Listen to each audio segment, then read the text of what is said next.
மக்களே வணக்கம். இந்த கியா செல்டாஸ்க்கு ஒர்க்கு கம்ப்ளீட்டாக முடிஞ்சது. வாங்க சீட் கவர் பார்த்துடலாம். சன்ஃபிலிமும் வந்து 35% கார்வரில் போட்டனால சன்ஃபிலிம் இருக்கிறதே தெரியாது. உள்ளுக்குள்ளே பார்த்தீங்கன்னா அந்த சீட் கவரோட வந்து ஸ்டாண்டர்ட் கலர் மட்டும் தான் தெரியும், மற்ற அவுட்லுக் எதுவுமே தெரியாது சன்ஃபிலிமு. ஆனால் ப்ரீமியமான குவாலிட்டியில் போடும்போது உள்ள ஏசி கூலிங்கு நிற்கும். ரெண்டாவது வந்து வண்டிக்கு தகுந்த மாதிரி வந்து எனக்கு லேசியாக இருக்கும். அது ஒன்று. சீட் கவர் பார்த்திங்கன்னா டபுள் ஃபிக்ஸிங்கில் வந்து நம்ம சொன்ன மெட்டீரியலில் போட்டாச்சு. இதுவும் வந்து பார்த்திங்கன்னா கிறிஸ்டா மெட்டீரியலில் பக்காவாக சூப்பராக இருக்குது.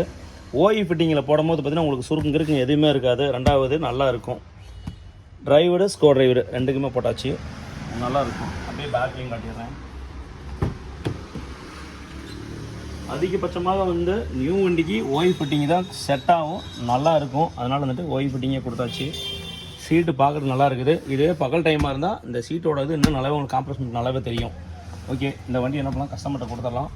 7 கிளாஸுக்குமே வந்து ஃபிலிம் ஒட்டு விட்டாச்சு. ரெண்டாவது இன்னொன்று எக்ஸ்ட்ரா பார்த்தீங்கன்னா அந்த வண்டியில் ஃப்ரண்ட்டில் வந்து வெயில் வந்து வண்டி ஓட்டும் போது எதிர் வெயில் வெடிக்குன்னு சொல்லிட்டு ஃப்ரண்ட்டுக்கு பார்த்தீங்கன்னா அந்த இடத்துல பார்த்தீங்கன்னா ஒரு 4.5 இன்ச்சுக்கு வந்து அழகு போல் மேலே வந்து இறக்கி விட்டாச்சு. ஏன்னா அப்போ தான் வந்து ஆப்போசிட் வெயில் பார்த்தீங்கன்னா நம்ம கண்ணு குசாது, அதனால் எதுவும் இறக்கி விட்டாச்சு. ஓகே, இந்த வண்டியோட ஒர்க் கம்ப்ளீட்டாக முடிஞ்சது.